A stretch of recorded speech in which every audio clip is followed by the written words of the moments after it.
राधे राधे, ओम नमः शिवाय। मित्रों, स्वागत है आप सबका एक बार फिर से मेरे चैनल नीता क्रिएशन में। कैसे हैं आप सब? आई होप आप सब अच्छे होंगे, मैं भी अच्छी हूँ। और आज मैं आपको अपने लखनऊ हाई कोर्ट में इंटरनेशनल वुमेंस डे कैसे सेलिब्रेट किया गया उसके बारे में दिखाने जा रही हूँ। और उसी मौके पर विश्व गायत्री परिवार की तरफ से पुस्तक मेले का भी आयोजन किया गया, जिसमें पंडित श्री राम शर्मा आचार्य की पुस्तकों की प्रदर्शनी लगाई गई। उसके भी मैं आपको एक झलक दिखा रही हूँ। और इस मौके पर मैं पूरे विश्व भर की सभी महिलाओं को महिला दिवस की बहुत बहुत बधाई और शुभकामना देना चाहती हूँ। और सर्वप्रथम मैं अपनी जन्मदात्री परम पूजनीय माँ श्रीमती सावित्री देवी त्रिपाठी जी के चरणों में साष्टांग प्रणाम करती हूँ और सदैव उनकी कृपा और आशीर्वाद बना रहे मुझ पर। और ये हमारे लाइब्रेरी हॉल की पिक्चर गैलरी है, जहाँ पर स्टार्टिंग से लेकर के अभी तक के सारे सीनियर लॉयर, एडवोकेट्स, जजेस सभी की फ़ोटोग्राफ्स लगी हैं। और ये कुछ किताबों का आयोजन किया गया है। ये अंतर्राष्ट्रीय महिला दिवस का कार्यक्रम हो रहा है, जहाँ पर हमारी माननीय मुख्य न्यायमूर्ति योगदान, क्योंकि अगर वो रिकॉग्नाइज नहीं करेंगे, टैलेंट को रिकॉग्नाइज नहीं करेंगे, क्षमता को रिकॉग्नाइज नहीं करेंगे, अगर उसे दबा के रखेंगे, अपने घर में रखेंगे, तो राष्ट्र निर्माण नहीं हो सकता। क्योंकि आप आधी आबादी का तो इस्तेमाल कर ही नहीं रहे। जो हिंदुस्तान की आधी आबादी है उसका इस्तेमाल तो आप कर ही नहीं रहे। पहले जब वुमेन्स डे बना, जब इंटरनेशनल वुमेन्स डे का प्रपोजल आया था, तो वो उस समय आया था जब फर्स्ट वर्ल्ड वॉर चल रहा था। तो फर्स्ट वर्ल्ड वॉर में सारे जो मेल्स थे वो सोल्जर्स बनते आर्मी में, they went for fighting. Then it was the females जो घर में, हमारे यहाँ जैसा सोसाइटी है वैसा ही समाज यूरोप में भी था, वैसा ही अमेरिका में भी था। ऐसा नहीं है कि हमसे अलग था। वहाँ भी पत्नियां घर में ही रहती थी, माएँ घर में ही रहती थी, बहनें घर में ही रहती थी। पहली बात जब सोसाइटी में सोल्जर्स की जरूरत पड़ी और आदमी फाइट करने चले गए, तो जो प्रोडक्शन लाइन थी उसको कंट्रोल करने के लिए और उसको चालू रखने के लिए फीमेल्स की जरूरत पड़ी। तो जो फीमेल वर्कर थी उसकी इम्पोर्टेंस तब पता लगी जब उसको पहली बार घर से बाहर निकलने का मौका मिला। और तब उसने रियलाइज करा कि हमको एक्सप्लॉइट करते हैं, क्योंकि हमारी, कहते हैं कि हमारी फिजिकल जो हमारी कैपेसिटी है वर्किंग की वो कम है, हमारी मेंटल कैपेसिटी कोई नहीं देखता।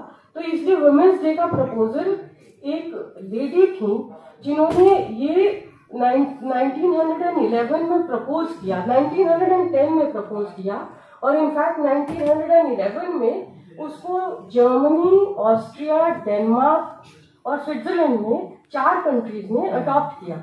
और उसके बाद 1975 में it took such a long time for the world to recognize कि नई विमेन की जो कंट्रीब्यूशन है उसको, हमको उनको जो बराबरी का दर्जा है उसको रिकॉग्नाइज करने के लिए 1975 में यूनाइटेड नेशन और उनकी मेहनत को, उस पर आप लोग जरूर ताली बजाइएगा। मैं डॉक्टर संगीता सारस्वत जी को आमंत्रित करता हूँ, कृपया वो आयोजित अवध बार एसोसिएशन में इस प्रोग्राम में आपने मुझे बुलाकर जो आदर दिया उसके लिए मैं आभारी हूँ। यहाँ उपस्थित सभी देवतुल्य भाइयों, शक्ति स्वरूपा बहनों, विशेष करके मुख्य अतिथि हमारी माननीय न्यायमूर्ति जी मैम, हमारी विशिष्ट अतिथि ज्योतिका जी, अध्यक्ष परिवार जी, शरद पाठक जी, तिवारी जी, अनुराधा जी और सुबलता जी, और यहाँ उपस्थित सभी अधिवक्तागणों को मेरा बहुत बहुत सादर प्रणाम, नमन वंदन। ये विचार मेरे नहीं है, ये मेरे गुरु, मेरे मास्टर, परम पूज्य वेदमूर्ति तपोनिष्ठ पंडित श्री राम शर्मा आचार्य जी की प्रेरणा से जो प्रोजेक्ट चल रहा है उसके विषय में मैं आपको अवगत कराना चाहती हूँ। आइए एक बार गायत्री महामंत्र से अपनी बात शुरू करती हूँ। कमर सीधी कर लें, नेत्र बंद कर लें, दोनों हाथ गोद में एक बार गायत्री मंत्र साथ साथ। ओम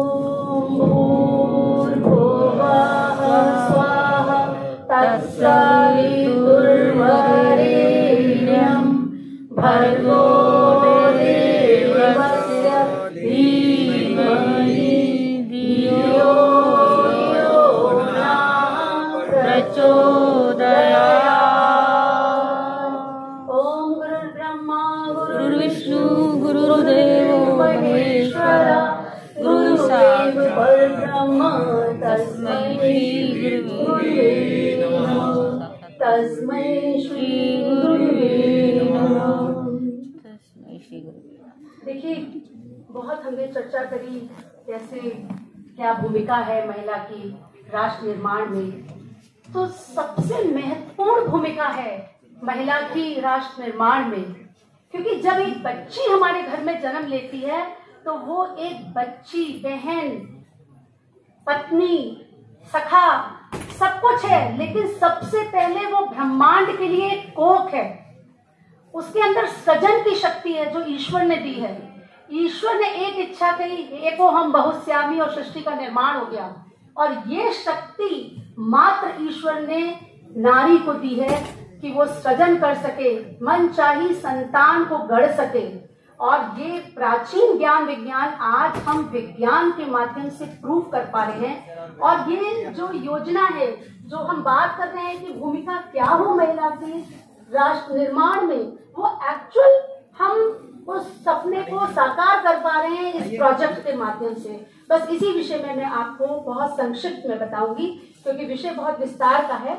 इस प्रोजेक्ट का नाम जो शांति कुंज हरिद्वार से चल रहा है, उसका नाम है आओ गढ़े संस्कारवान पीढ़ी। और उद्देश्य है कि किस तरह से सज्जन, सुशील, प्रतिभाशाली, समुन्नत, सभ्य, प्रखर भावी पीढ़ी का निर्माण हो सके, जिससे अच्छे व्यक्ति, अच्छे परिवार, अच्छे समाज और एक उत्कृष्ट राष्ट्र का निर्माण हो। क्योंकि राष्ट्र की जो इकाई है वो व्यक्ति। जब हम एक बिल्डिंग बनाते हैं तो उसकी हर एक ईंट इंपॉर्टेंट है, एक एक ईंट से वो बिल्डिंग बन रही है। और ये राष्ट्र भी एक एक व्यक्ति से बन रहा है। और ये व्यक्ति, इसका जो निर्माण होगा, इसके जो संस्कार होंगे, ये कैसा होगा, विवेकवान होगा, बुद्धिवान होगा, सुंदर होगा, संस्कारवान होगा, कैसा होगा, ये गर्भ से निर्धारित हो रहा है। ये विज्ञान ने आज प्रूव कर दिया है। और किस तरह से हार्मोन्स के माध्यम से, रिसर्चेस के माध्यम से, साइकोलॉजी के माध्यम से नई नई ब्रांचेस आ रही हैं, पेरीनेटल साइकोलॉजी, पेरीनेटल स्टडीज। और ये जो है ये प्रूव कर रही हैं कि गर्भ नहीं बल्कि गर्भ से 3 माह पूर्व जो माँ का आहार विहार, आचार विचार होगा, वो बच्चे का निर्माण करता है। और यही बात हमारे ऋषियों ने संस्कार परंपरा के रूप में हमको दी थी, जो विलुप्त हो गई। जो 16 संस्कार की विधा थी वो क्या थे? वो auto suggestive, auto visual devices थे, जो जीवन के महत्वपूर्ण मोड़ पे कराए जाते थे, जिसका असर हार्मोनल सिस्टम पे, एंडोक्राइनल सिस्टम पे, जेनेटिक मशीनरी पे पड़ता था। और इसीलिए जो जीवात्मा आती थी संसार में, वो उद्देश्य लेके आती थी कि मुझे अच्छा बनना है, ऊपर उठना है, क्योंकि नीचा गिरना प्रकृति का नियम है। अगर हम कुछ करेंगे नहीं तो नीचे ही गिरेंगे। जैसे पानी को ऊपर उठाना है तो मोटर लगानी पड़ेगी, अन्यथा पानी नीचे ही गिरेगा। और ये संस्कार विधा जो थी वो उत्कृष्ट मनुष्य बनाने की विधा थी, जिसको हम भूल गए और उसको वापस आज हम साइंटिफिक रूप में प्रेजेंट कर रहे हैं। तो ये प्रोग्राम हमारा कई रूप में चल रहा है। जन जागरूकता अभियान के रूप में जो पावर पॉइंट प्रेजेंटेशन में आपको दे रही हूँ।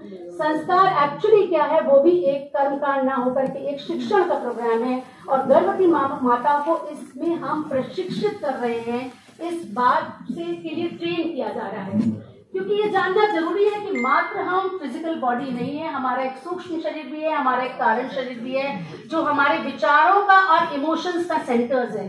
हमारे कॉन्शियस ब्रेन के साथ साथ हमारा सब कॉन्शियस ब्रेन है।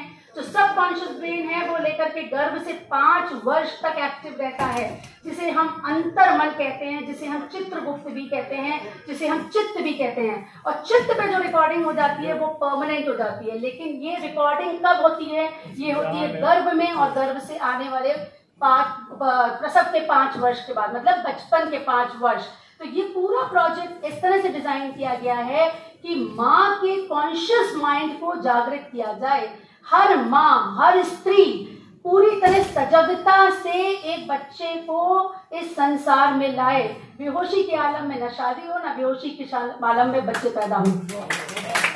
सजगता से, केयरफुली, कॉन्शियसली वो कंसीव करे, कॉन्शियस पेरेंटिंग से, कॉन्शियस प्रेगनेंसी से उस बच्चे को इस धरती पे लाया जाए। और वो कॉन्शियसनेस क्या है, कैसे जागृत करना है, वो दिनचर्या के माध्यम से बताई जाती है। तो जब प्रत्येक माँ कॉन्शियस होगी तो हर बच्चे के सबकॉन्शियस ब्रेन में अच्छी प्रोग्रामिंग होगी, अच्छी आदतें डाली जाएंगी, तो ये समाज और ये राष्ट्र अपने आप बनता चला जाएगा।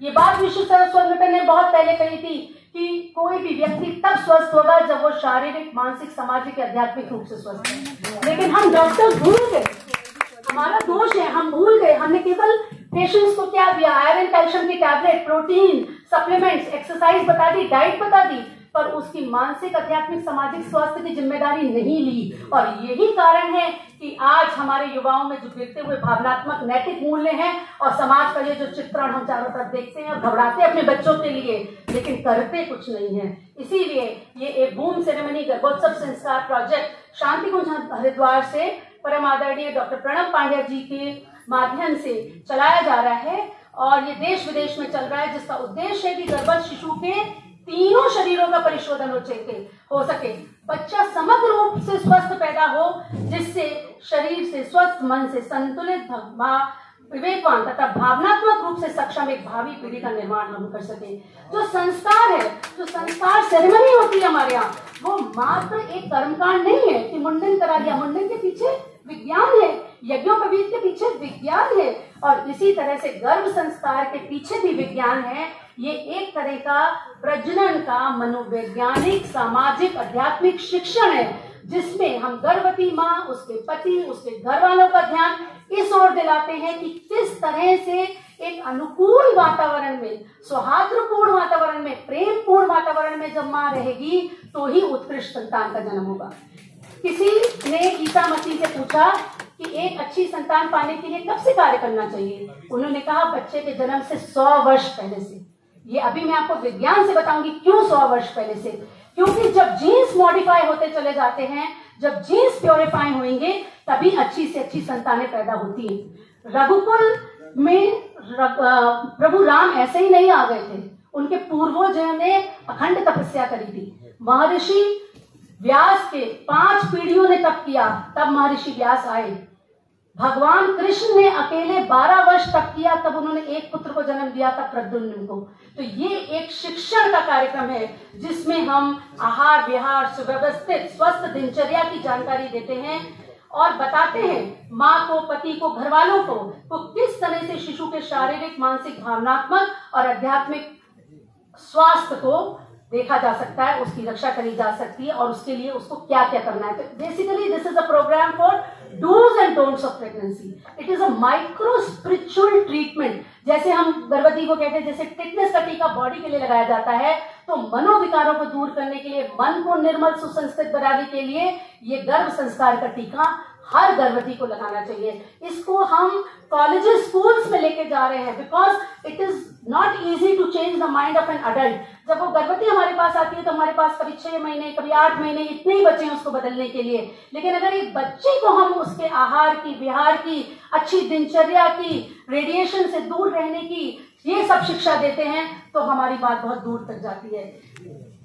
ये ज्ञान पौराणिक है, पुराना है, ये हमारी सभी ब्रह्म ज्ञानी माएँ थी जो इसको जानती थी, लेकिन आज इस ज्ञान को साइंस ने प्रूव कर दिया है। अभी जीजाबाई का एग्जाम्पल दिया गया।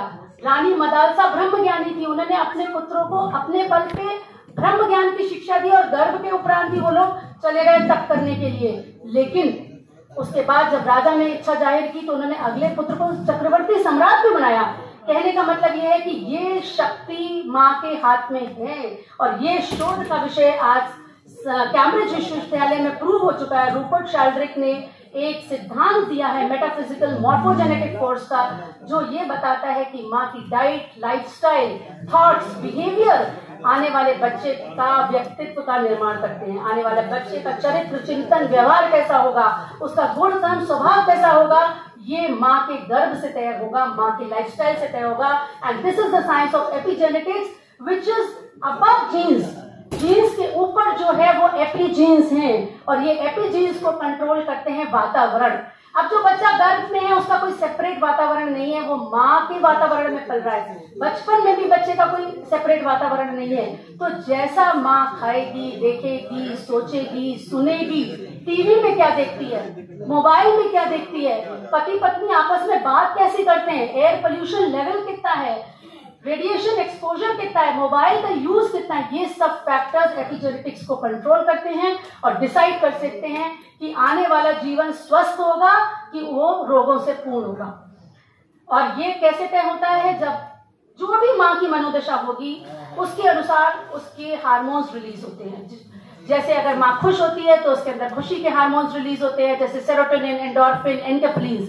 दूसरी तरफ स्ट्रेस से कॉर्टिसोल रिलीज होता है। ये हार्मोन्स मैटरनल सर्कुलेशन से फीटल सर्कुलेशन में जाकर के लिम्बिक सिस्टम में जो न्यूरो हार्मोनल पैटर्न्स डेवलप हो रहे हैं उसमें अपनी छाप छोड़ते हैं और बच्चे के व्यक्तित्व को डिसाइड करते हैं। इसीलिए कहा जाता है गर्भ में माँ जब गर्भवती हो तो उसको खुश रखिए, लेकिन वो खुश रखना मात्र रसगुल्ले खिलाना नहीं है। उस गर्भवती माँ को आत्मसम्मान भी है, उसको प्यार भी चाहिए, उसको रिस्पेक्ट भी चाहिए, उसकी बात भी सुनी जानी चाहिए। ये आप लोग से ज्यादा और कौन जानता है, क्योंकि आपके पास ऐसे बहुत सारे केसेस आते होंगे।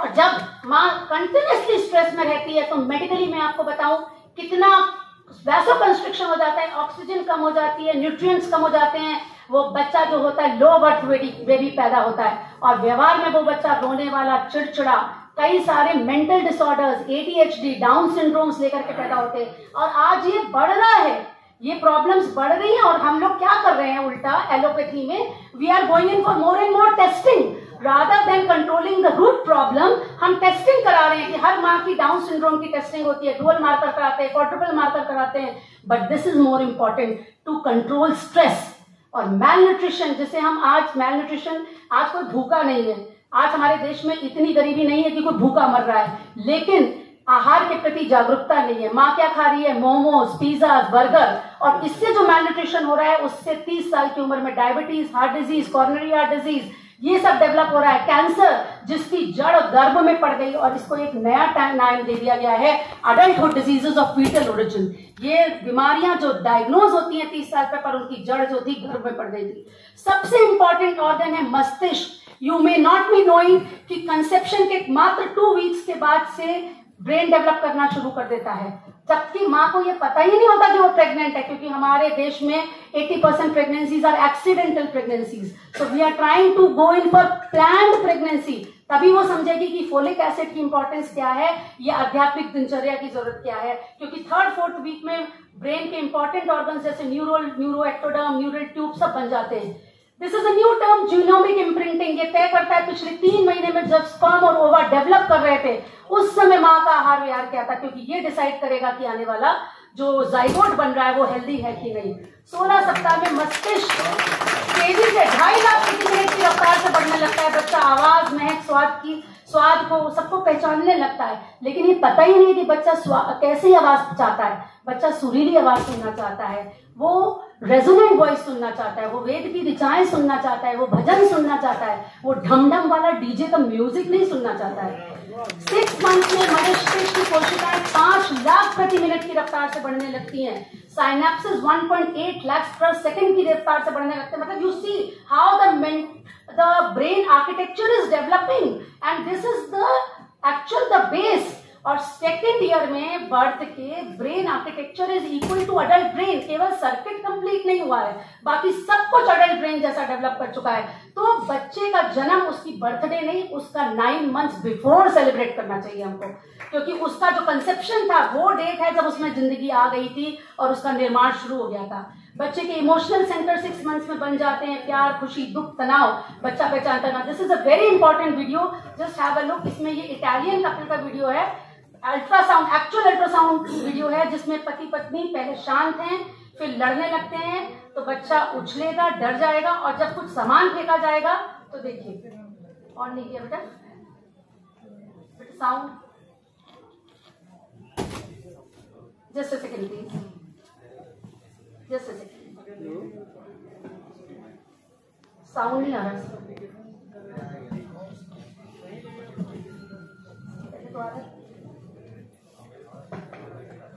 बस खत्म हो गया, तनाव खत्म, और बंद कर।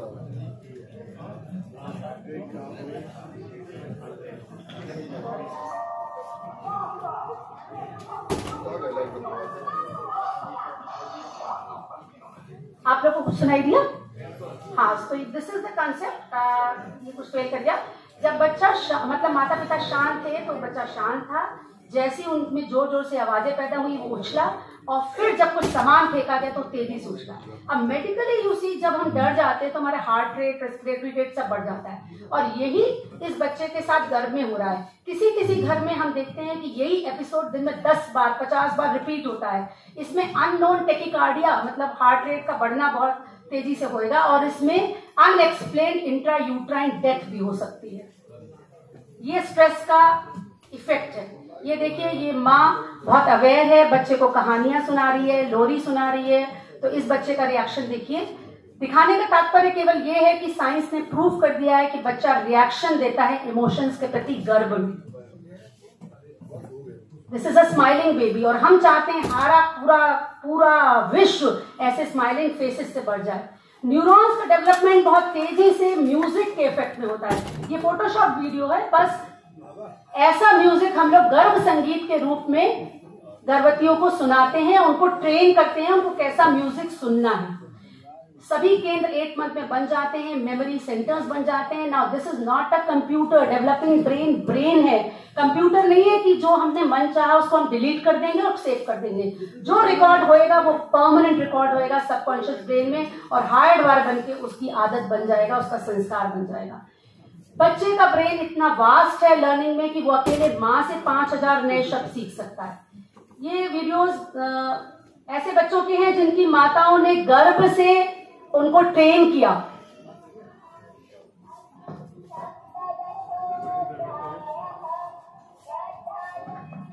तो दिखाने का तात्पर्य ये है कि हम भी अपने घरों में ऐसी संतानों को जन्म दे सकते हैं। जो बच्चा गर्भ में जो संगीत को सुनता है उसको वो जन्म लेने के बाद पहचान जाता है। I know time is short, so I will not waste your time. ये मेरी पेशेंट का वीडियो है जो 6 महीने की है। 6 महीने में बच्चे बोलते नहीं है। ये बच्ची और वो देखो,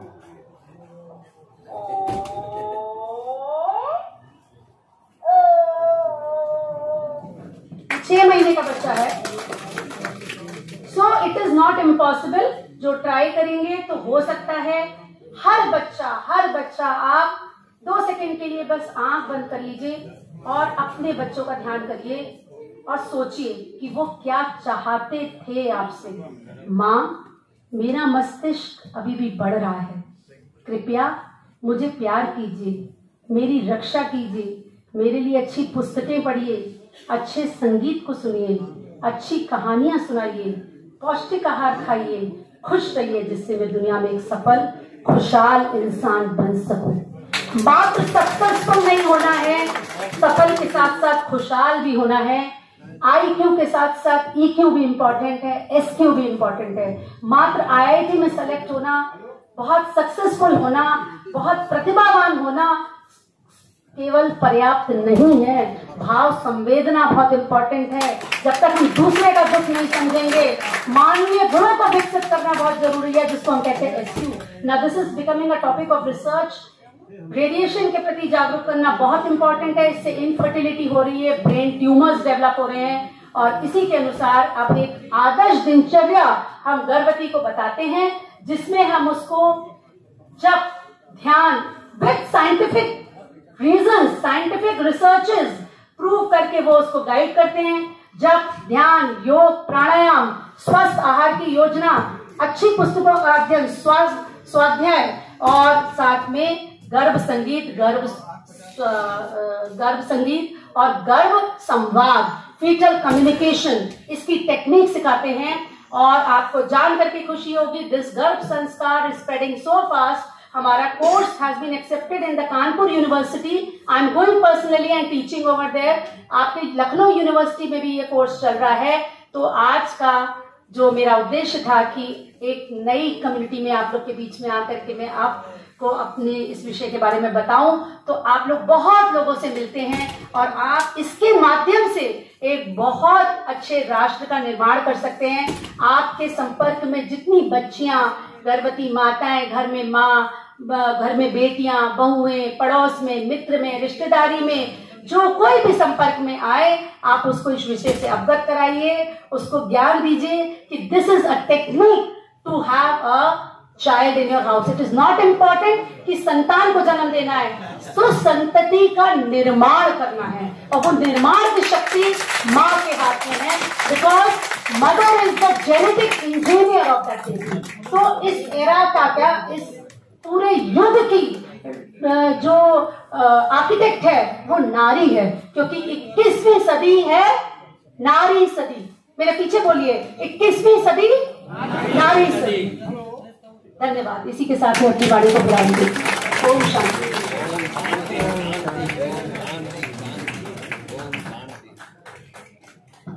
Thank you, Dr. Sangeeta Saraswat. You have said that mother is genetic engineer, and I say woman is the engineer of nation. So thank you very much. आप कानपुर से आई और एक नई चीज हमारे अधिवक्ता समाज में एक नया प्रेजेंटेशन हुआ, जिसके लिए बहुत बहुत धन्यवाद।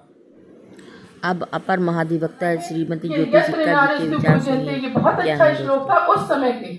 आज सामायिक दृष्टिकोण से देखें तो नारी पूजा की पात्र नहीं है, वो कंधे से कंधा मिलाकर चलना चाहती है।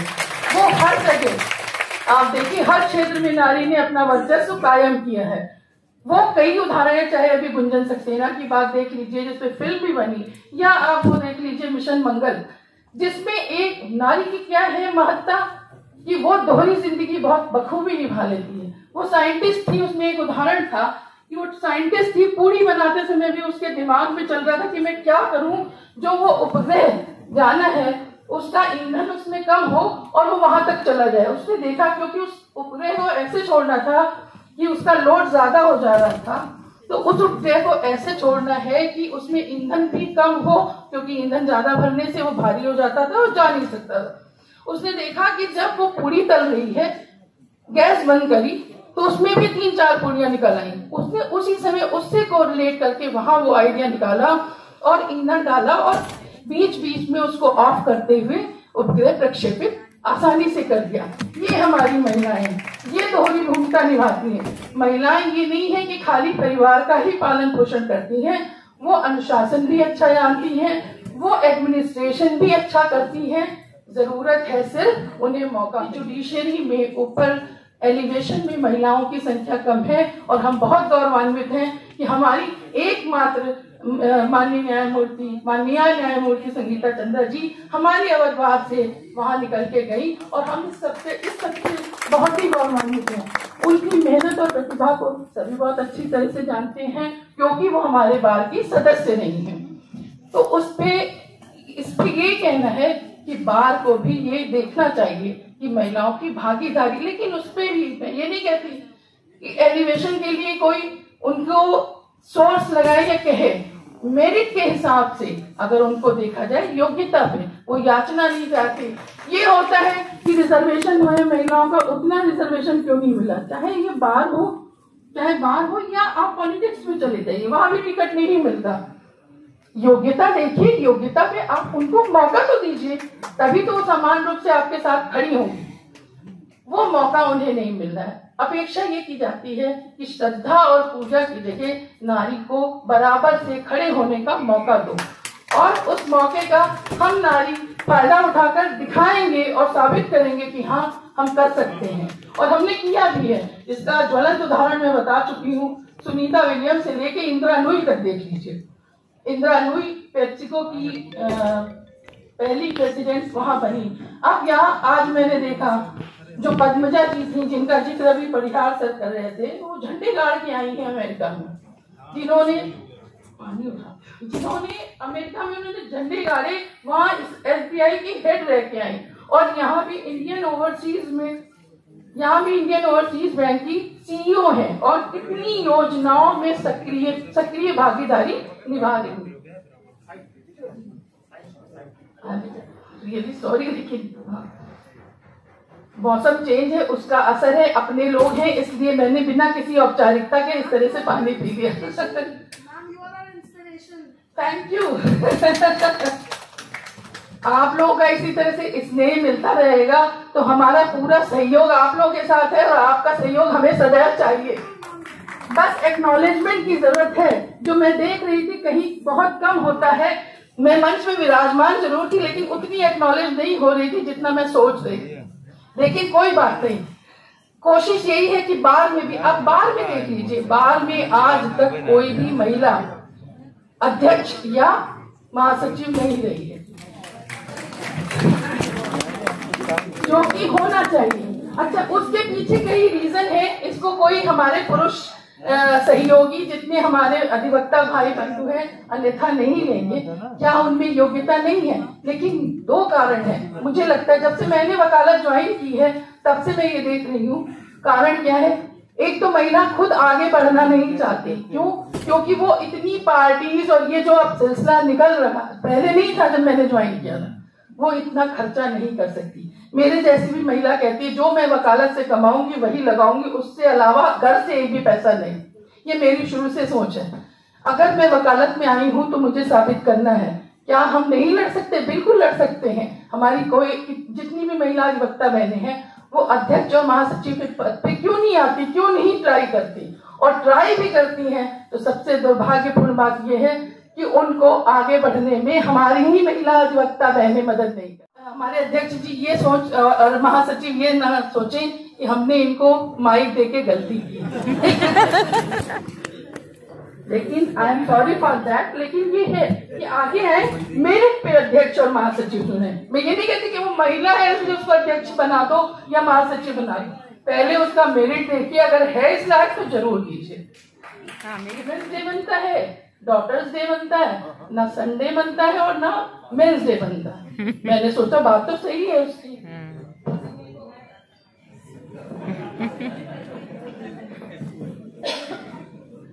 वही कहते हैं मजदूर दिवस है, बिल्कुल सही।